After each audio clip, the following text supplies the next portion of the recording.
Hello दोस्तों, आज का इम्पॉर्टेंट वर्ड है रिज़ाइन।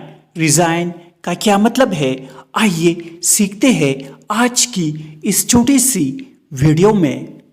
रिज़ाइन मीन्स इस्तीफ़ा देना, तर्क करना, हवाले करना या तफवीज़ करना।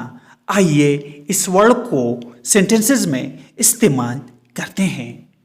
It is our opinion that he should resign.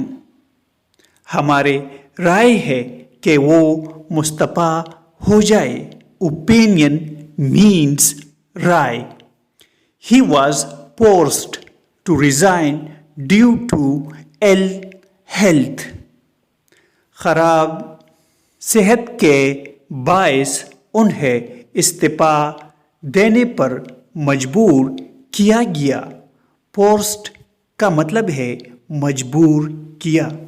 Viewers, channel को सब्सक्राइब करें और वीडियो को लाइक और शेयर ज़रूर करें।